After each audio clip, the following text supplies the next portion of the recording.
할렐루야. 오늘 요나의 기도라는 제목인데요. 우리는 17절 1장 17절 말씀을 통하여서 예수 그리스도의 죽으심과 부활하심에 대해서 인용하시는 예수님의 말씀을 우리 보게 됩니다. 여호와께서 이미 큰 물고기를 예비하사 요나를 삼키게 하셨으므로 요나가 밤낮 3일을 물고기 뱃속에 있으니라.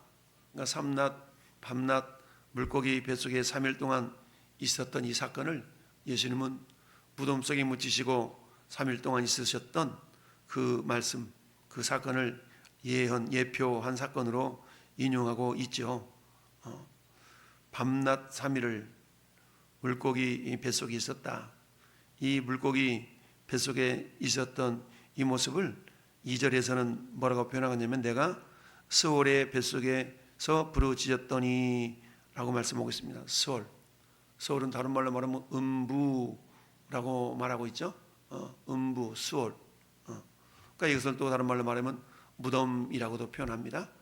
그러니까 예수님이 죽으시고 무덤 속에 사흘 만에 부활하셨던 그 사건을 요나의 물고기 뱃속에 3일 동안 있었던 그 사건으로 이렇게 인용을 하는 것을 우리가 알 수가 있는데요. 이처럼 요나가 물고기 뱃속에서 결국 하나님을 향하여 기도하는 그런 모습을 봅니다. 요나가 물고기 뱃속에서 그의 하나님 여호와께 기도하여 이르되 내가 받는 고난으로 말미암아 여호와께 불러 아뢰었더니 주께서 내게 응답하셨고 내가 스올의 뱃속에서 부르짖었더니 주께서 내 음성을 들으셨나이다. 하나님 어떤 분이셔요? 우리의 기도에, 우리의 부르짖음에, 우리의 간구에 응답하시는 하나님이시다라는 얘기죠. 그러니까 우리가 어떤 상황 속에서 기도한다 할지라도 하나님은 항상 우리의 기도를 들으시는 분이시다라는 얘기인데요. 우리는 1장에서 하나님의 말씀을 듣고 하나님께 여쭈어서 하나님 이건 아니지 않습니까? 라고 기도하지 않냐고 그저 무작정 하나님의 뜻과 정반대되는 다시스로 도망가는 요나의 모습을 보았습니다.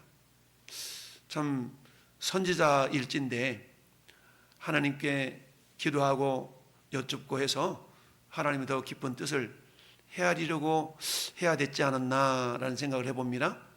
그러나 1장에서는 그런 하나님 앞에 기도해서 당신의 뜻이 정녕 무엇입니까? 라고 기도했던 그런 내용이 없죠. 요나가 기도하기는 결국 물고기 뱃속에 들어가고 나서야 기도한 걸 보게 됩니다. 우리가 흔히 인간의 어리석음과 미련함과 나약함이 이런 거 아니겠어요? 우리가 아무리 예수님을 잘 믿어도 먹고 살만하고 내가 하는 일이 잘 되고 이럴 때는 굳이 하나님 앞에 나와 기도하지 않는 경우를 보게 됩니다. 그러다가 내가 뭔가 고난이 닥치고 어려움이 임할 때야 비로소 우리는 하나님을 찾게 되는 경우가 왕왕 있죠. 어떤 분은 그런 고백을 했다고 그랬죠. 나는 너무 바빠서 기도합니다. 너무 바빠서 기도한다. 역설적인 표현입니다. 너무 바쁘고 분주하면 기도할 겨를이 없을 터인데 그렇게 바쁘기 때문에 기도한다 라는 것은 무엇을 의미합니까? 그만큼 깨어있는 삶을 살고 있다라는 이야기 아니겠어요? 요나가 물고기 뱃속에서 그의 하나님 여호와께 기도했다. 물고기 뱃속에서 기도했어요. 뱀이 창에 있을 때도 요나는 기도하지 않았죠. 하나님께서 자기 뜻과는 전혀 상반되는 그런 지시를 내렸을 때도 요나는 기도하지 않았죠. 그런데 물고기 뱃속에서 생각해 보세요. 큰 물고기를 예비하사 하나님께서 요나를 삼키게 하셨는데 여러분 보통 물고기 어떤 음식을 먹으면 소화액이 분비되어 가지고 그 삼켰던 것들이 전부 다 부패가 될 터인데 사흘 동안 하나님은 어때요? 큰 물고기 뱃속에 소화액이 분배되지 않도록 잘 막아주셨던 걸 우리가 생각해 볼 수 있죠. 마치 우리가 음식물을 삼켰는데 소화가 되지 않는 겁니다. 더부룩하고 그저 때 우리는 토해냈던 그런 경험들 있죠. 그 보니까 그때 토해냈는데 오전에 먹었던 음식이 그대로 아직도 소화되지 않고 이런 것들을 우리가 경험하게 되는데요. 마치 이것처럼 하나님은 그 물고기를 명하여서 물고기를 또 그 요나를 삼킨 것뿐만 아니라 비록 요나가 물고기 뱃속에 들어가 있을지라도 소액이 분비되지 않도록 역사하셨던 걸 우리가 생각해 봅니다. 그러면서 내가 스올의 뱃속에서 부르짖었더니 주께서 내 음성을 들으셨나이다. 이미 들으실 줄 믿습니다가 아니라 들으셨나이다 라고 고백하는 걸 봅니다. 3절도 보니까 주께서 나를 깊은 속 바다 가운데서 던지셨으므로 큰 물이 나를 둘렀고 주의 파도와 큰 물결이 내 위에 넘쳤나이다. 우리 3절의 기도를 들으면서 요나의 어떤 뻔뻔함을 우리는 엿볼 수가 있습니다. 주님이 요나를 바닷속에 던진 것이 아니라 실질적으로는 자기의 죄 때문에 자기의 불순종 때문에 결국 던져지게 되었는데 근데 자기를 던지신 분이 주님이시다 하나님이시다 라고 고백하고 있죠.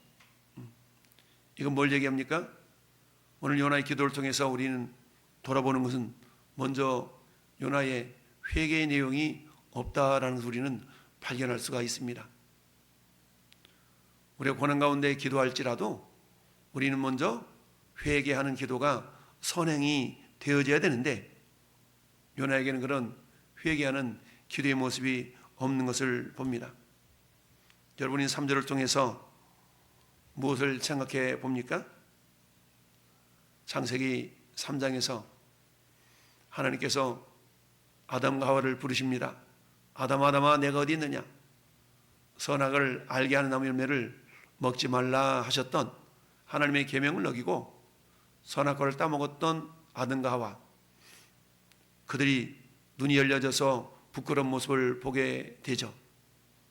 그리고 나무 뒤에 숨었는데 하나님이 아담과 하와를 부르시고 아담아 내가 어디 있느냐? 네가 벗었음을 누가 내게 알게 하였느냐? 이전까지는 벗었어도 자기들이 벗은 모습이 전혀 부끄러워하지 않냐고 자연스럽게 하나님을 섬기는 그런 자리가 그런 모습이 되었는데 근데 하나님의 말씀을 불순종하고 보니까 자기들이 벗은 것이 오히려 부끄러움의 요소가 된 거죠. 우리 하나님은 내가 먹지 말란 그 열매를 네가 먹었구나 라고 아담에게 말씀하시죠. 하나님 잘못했습니다. 이렇게 회개해야 되는데 하나님 당신이 나에게 주신 그 여자가 먹으라 해서 먹었는데요 라고 핑계를 대는 걸 봅니다. 마찬가지로 주께서 나를 기쁨 속 바다 가운데 던지셨으므로 큰 물이 나를 둘렀고 주의 파도와 큰 물결이 다 내 위에 넘쳤나이다 라는 내용과 유사한 걸 봅니다. 내가 말하기를 내가 주의 목전에서 쫓겨났을지라도 다시 주의 성전을 바라보겠나이다 하였나이다. 그렇죠. 선지자이기 때문에 자기의 사명을 위하여서 하나님께서 니느웨로 가서 복음을 전해라 하셨음에도 불구하고 그 사명을 거절하려 했던 이 요나. 그러나 그런 요나를 하나님 어때요? 다시금 꾸역꾸역 사명을 감당하도록 하나님께서 인도하시는 걸 봅니다. 우리는 요나의 기도를 통해서 크신 하나님의 은혜, 크신 하나님의 사랑과 더불어 인간의 어리석음과 미련함에 대해서 우리가 묵상해 볼 수가 있습니다. 이처럼 내가 말하기를 주의 목전에서 쫓겨났을지라도 다시 주의 성전을 바라보겠나이다. 어찌 보면 이게 우리의 믿음의 자세가 되어야 되겠죠. 그러면서 물이 나를 영혼까지 둘러싸우며 기품이 나를 에워싸고 바다 풀이 내 머리를 감쌌나이다. 6절에 내가 산의 뿌리까지 내려가 싸우며 땅이 그 빗장으로 나를 오래도록 막았사오나 나의 하나님 여호와여 주께서 내 생명을 구덩이에서 건지셨나이다. 요나는 하나님을 나의 하나님이라고 고백하고 있는 걸 봅니다. 여러분, 요나는 북쪽 여로보암 왕 여로보암 2세 시대 때에 사역했던 그런 선지자라고 그랬어요. 여로보암 2세의 그 시대는 북쪽 이스라엘이 어찌 보면 안정적이고 굉장한 번영을 누렸던 그런 시대라고 그랬죠. 이때 요나는 자기의 예언에 의해서 결국 잃어버렸던 영토를 회복하는 그런 놀라운 것을 경험하고 그리고 안락한 그런 삶을 살고 있었던 그런 요나였다고 그랬죠. 그랬던 요나에게 하나님은 니느웨로 가서 복음을 전하라라는 그야말로 자기 생각과는 전혀 다른 그런 명령을 우리 하나님으로부터 받았던 것입니다. 내가 말하기를 이처럼 주님의 말씀을 듣고 결국 겸손하게 순종하며 나가야 될 테인데 자기 생각과 뜻이 다르다고 해서 하나님께 기도하지 않고 그저 그 뜻을 저버리는 그런 요나. 그랬던 요나가 결국 물고기 뱃속에 들어가서야 기도하는 모습을 우리가 보게 되는데요. 여러분, 하나님이 물고기 뱃속에서 소화액이 나오지 않도록 막으신 것을 보면서 우리는 하나님은 사명이 있는 자, 그 어떤 경우에도 그 사람을 하나님 다시 사용하시기 위해서 죽음에까지 몰아가시지는 않는다라는 것을 봅니다. 그래서 제가 자주 여러분이 말씀드린 것처럼 우리가 건강을 위해서도 기도해야 되겠지만 그것보다 먼저 기도할 것은 사명을 감당할 수 있게 해달라고. 건강도 왜 건강해야 돼요? 우리가 사명을 감당할 수 있도록 하기 위해서 건강도 필요한 것이죠. 따라서 하나님은 그 어떤 영혼도 사명이 남아있다면 결코 데려가지 아니하신다라는 생각을 하게 됩니다. 이처럼 나의 하나님이여 라고 고백했던 이 고백이 오늘 저와 여러분의 고백이기를 바랍니다. 어떤 상황 가운데서도 그래 니네 하나님께 한번 기도해봐 이게 아니라 그래 나의 하나님 우리 하나님이 맞지만 그럼에도 불구하고 내가 나의 하나님께 기도하리라 라는 그런 고백.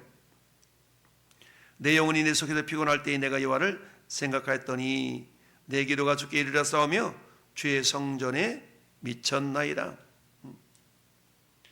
여러분 8절을 보면 거짓되고 헛된 것을 숭상하는 모든 자, 거짓되고 헛된 것을 숭상하는 모든 자는 자기에게 베푼 은혜를 버렸사오나. 우리는 이 8절은 무엇을 나타낸가요? 1장에서 요나를 배에 태우고 있었던 모든 뱃사람들, 즉 요나 생각에 모든 이방인들을 나타내고 있습니다. 요나가 가지고 있었던 생각이 뭐였어요? 요나는 하나님은 이스라엘, 즉 히브리인들만의 하나님으로 생각했다고 그랬죠. 그러니까 굳이 자기 민족을 괴롭히는 저 아수르 수도 니느웨까지 가서 복음을 전하는 것이 도저히 용납이 되지 않았던 겁니다. 그런데 이러한 편협한 생각이 아직도 그대로 남아있는 걸 봐요.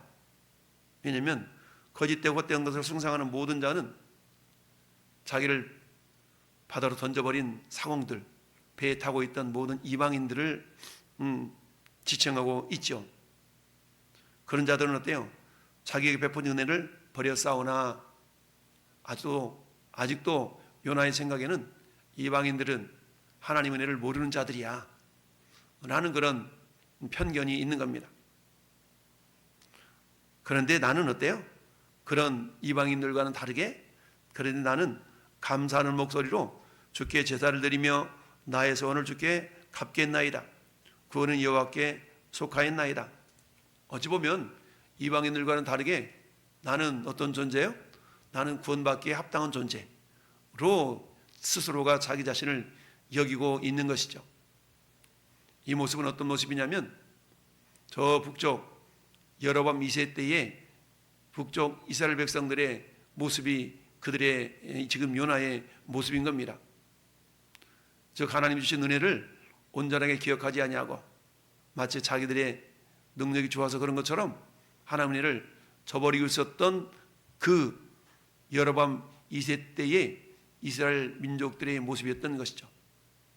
그 모습을 보셨던 하나님은 호세아 선지자를 통하여서 그들을 깨우치기를 원하셨던 것입니다.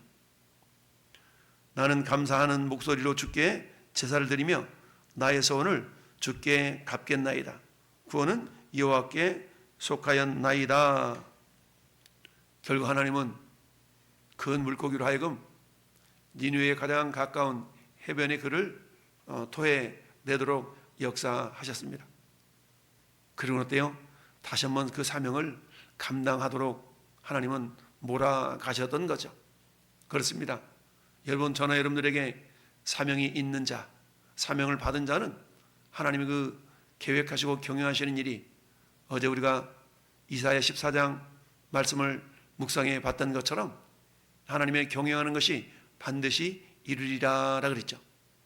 여러분, 우리는 하나님의 뜻을 이미 알고 있다면 그 뜻이 나를 통하여서 내가 그 뜻을 기쁨으로 감사함으로 감당할 수 있도록 우리는 기도해야 될 줄로 믿습니다.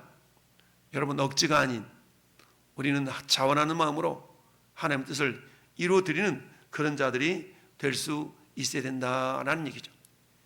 우리가 되살리는 성도가 되기 위해서는 첫 번째 조건이 마음이 중요하다라고 그랬죠. 근데 그 마음 중에 가장 중요한 것이 뭐예요? 자원하는 마음이었다라고 우리는 주일 말씀을 묵상해 봤습니다. 자원하는 마음. 그리고 어떤 마음? 살리고 싶은 마음, 살리는 마음이죠. 근데 이런 마음은 주님의 마음이 아니면 안 되죠. 여러분, 요나는 결코 니느웨 백성들을 살리려는 마음이 없었어요. 저들은 죽어야 되는 겁니다. 이방인들은 죽어도 싸. 그러나 나는 유대인, 히브리인이기 때문에 나는 비록 내가 하나님의 말씀을 좀 불순종했다 할지라도 내가 구원받는 것은 어찌 보면 당연한 거야. 라는 어떤 오만함이 여전히 남아 있었다라고 볼 수가 있어요. 왜 우리가 요나의 기도를 그렇게 볼 수 있느냐? 그것은 사장에 가서도 여전히 하나님께 불평하는 요나를 볼 수 있기 때문이죠. 여러분, 어찌하든 우리는 환난 가운데 당하고 나서야 기도하는 어리석은 자가 아니라, 그럼에도 불구하고 하나님은 어때요? 그런 기도도 들으시죠. 환난 날에 나를 부르라. 내가 너를 건지리니 네가 나를 영화롭게 하리라 라는 말씀처럼 우리가 환난 중에도 기도해야 되겠지만, 그러나 어때요? 쉬지 말고 기도하라 라는 주님의 말씀처럼 쉬지 말고 라는 개념 속에는 평상시에도 내가 행하는 일들이 잘 된 그런 상황 속에서도 라는 것이 포함이 되겠죠. 오늘 하루 내 삶이 어떤 상황이 있다 할지라도 우리는 하나님을 의지하고 바라보며 주님의 선하심을 사모해야 될 줄로 믿습니다. 그렇습니다. 잘 될 때도 기도하고 잘못될 때도 기도하고, 여러분, 형통할 때도 기도하고 공부할 때도 기도하므로 항상 주님과의 사귐과 교통이 멈춰지지 않는 그런 가운데 하나님의 크신 은혜를 경험하는 우리 모든 성도가 될 수 있기를 예수님의 이름으로 축원합니다. 아멘.